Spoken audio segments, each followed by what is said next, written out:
It's Wednesday night. I've had one of the longest work days ever. Appointments, meetings, phone calls, emails, appointments to discuss meetings, more phone calls, quick lunch at the computer, more meetings and emails, deadlines approaching, and deadlines just barely met. Traffic, lots of traffic. Grocery stores, long lines. I forgot the milk. Dinner, and then I set the alarm. I check a few more emails, and then eventually I fall asleep. Bam, bam, bam. That's the alarm. The cycle continues. Does any of this sound familiar to you? This is hustle culture. Late nights, early mornings. Rise and grind, hustle hard. Stay humble, hustle hard. Real hustlers don't sleep. The Urban Dictionary defines hustle culture as the glorification of working very long hours in hopes of reaching one's professional goals while having a disregard for their health and relationships with loved ones. I lived this way for over a decade until I traveled to do a few client projects in France. Now, if you've ever been to France and you can look past the Eiffel Tower and the crepes, you find that the French work culture is worthy of imitation. Once my project started, I woke up at 5 a.m. expecting everybody else to do the same. I arrived to a primarily empty office. Someone said, "Bonjour, Jason. You're here early. 8 a.m. is early?" Everyone trickled in well-rested and ready to start the day. I wasn't used to that. Soon it was noon, and I was going to work through lunch. And then someone said, "Hey, you want to come to lunch?" So they invited me to lunch, and we strolled down to the park. We sat there, we ate. He eventually nodded off. He napped. Can you believe it? 90 minutes later, we headed back. And then around 5 p.m., everyone turned the lights off and left. I wasn't used to that, but I embraced it. I felt relaxed, rejuvenated. I had enough time to mindfully eat, exercise. I had a minute to pause. See, normally I would leave work feeling exhausted. This time I had a moment of clarity. I felt great. You see, French work culture includes ample rest. I found that hustle culture isn't the only way to live. And I think it may be time to put hustle culture to rest. Some time ago, I was invited to film a documentary in the Congo. Did you know that hustle culture is contagious? It can spread. While in the Congo, I got firsthand knowledge on how our Western hustle culture had crossed an ocean and affected our neighbors in Africa. I saw men, women, and children mining for materials like malachite and cobalt, all because we, here in America and other first world countries, have an unquenchable need for these materials to power our tech. They keep our phones running, so we can check social media. They keep our power grids on, so we can stream movies. They keep our cars driving, so we can sit in traffic. The mining conditions in the Congo are terrible. Disease, injury, rape, theft, lawlessness. And because of our need for these materials, we're unwilling to pause and stop and take a break. One woman that I interviewed said that she worked so hard to keep up with our demand. She had no choice but to work in the mines. She suffered a variety of social abuses because of this. Hustle culture has alienated even people in Africa from each other. Now, I learned a lot from my experiences in France and in the Congo, but I had failed to implement these lessons learned into my own daily routine.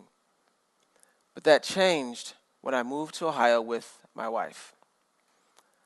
I had found myself getting more work done, but yet taking more mindful breaks. We would often sit out in the backyard and stare into the cornfield behind our house.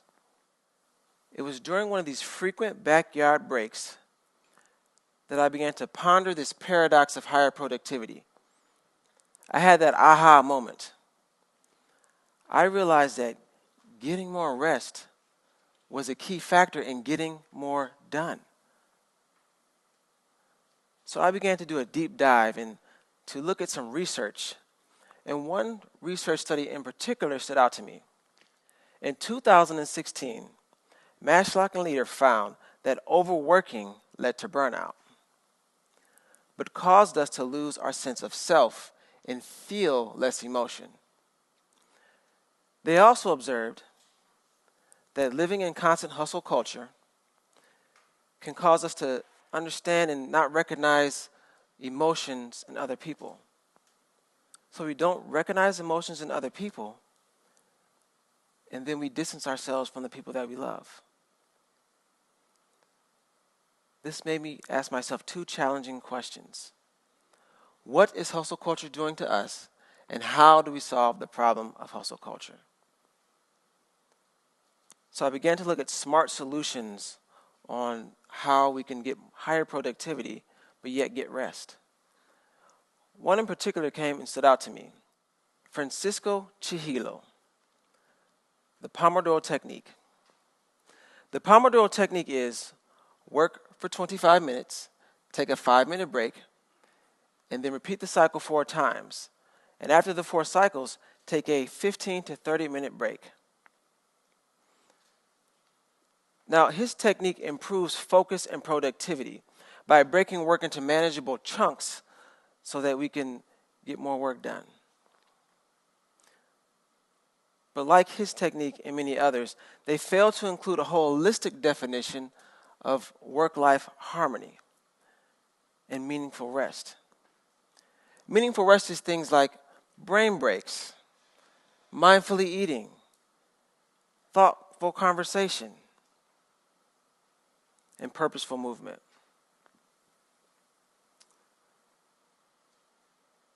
So I realized,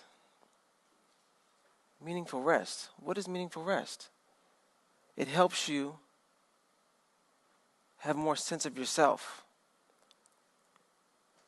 more sense of others. You're able to focus more and have more thoughtful conversations with others. So I thought to myself, meaningful rest, why not just sit? Now, I don't mean sit down. I mean the method, sit. S-I-T.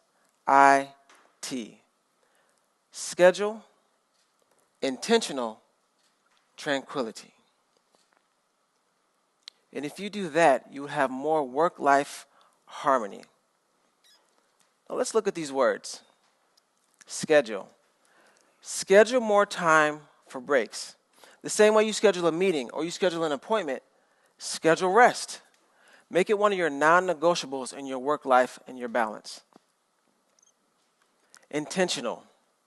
Be intentional about silencing alerts. Silence all that noise and everything around you. Tranquility. Be more tranquil. Start to include words in your vocabulary like no, not yet, I'll get to it. And you will embrace the breaks and the rest. So I started to think about how I can apply this in my own life.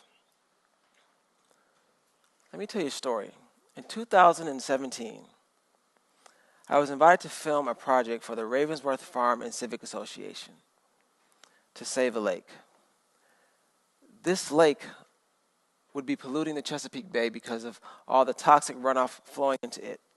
So I figured this project would be meaningful and cause meaningful change for the world and globally. So I wanted to get involved. But there were film permits and scheduling issues and people to talk to and locations to film at, and I started to feel overwhelmed. I realized and recognized that hustle starting to build back up inside of me. So I scheduled intentional tranquility. Because overworking isn't a badge of honor. Having rest makes you stronger. And after the project was over with, I felt great. I was able to move on to the next project, rested and ready to go. I didn't feel overwhelmed, and I had mental clarity. So how best do we apply this method moving forward? Well, growth occurs mostly outside of our comfort zones.